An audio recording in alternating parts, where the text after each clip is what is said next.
একটা ডিম আর 1 কাপ সুজি দিয়ে আপনারা বিকালে চার জন্য এই বিস্কুটটা বানিয়ে নিতে পারবেন, তাও আবার খুব অল্প সময়ে। তো আসসালামু আলাইকুম, কেমন আছেন সবাই?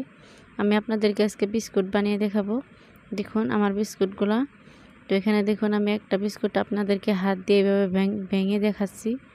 দেখুন বিস্কুটটা একদম খুবই নরম, এভাবে হাত দিয়ে চাপ দিলে বিস্কুটগুলো এভাবে ভেঙে যায়।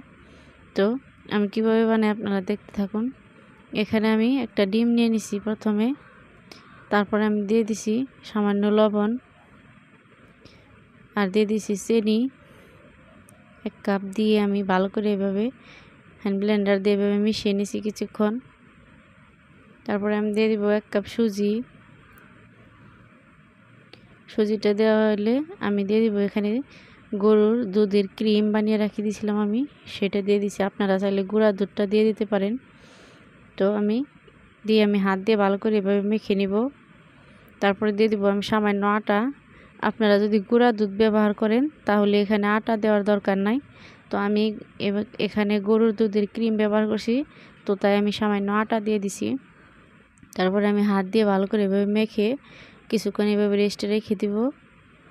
তারপর আমি হাতে তেল মাখিয়ে এভাবে বিস্কুটগুলো বানিয়ে নিব।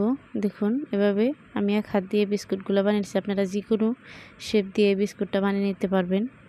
আমি এভাবে করে বানিয়ে আমি এখানে তেল গরম হতে দিয়ে দিছি। তো আমি একটা একটা করে বিস্কুটগুলো দিয়ে দিব।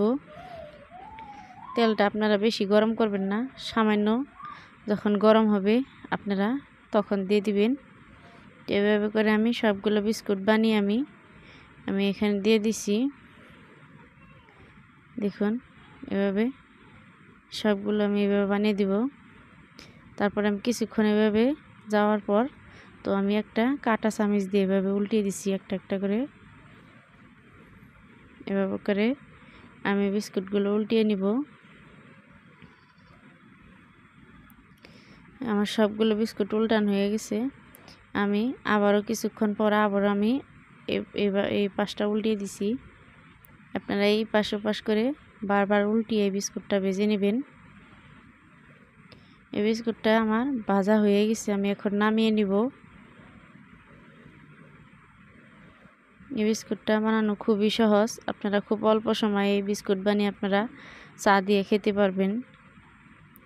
দেখুন আমি সবগুলো বিস্কুট নামিয়ে নিছি। আমার এই বিস্কুটের ভিডিওটা আপনাদের কেমন লাগলো অবশ্যই আপনারা আমাকে কমেন্ট করতে বলবেন না, আর একটা লাইক দিতে বলবেন না। আল্লাহ হাফিজ।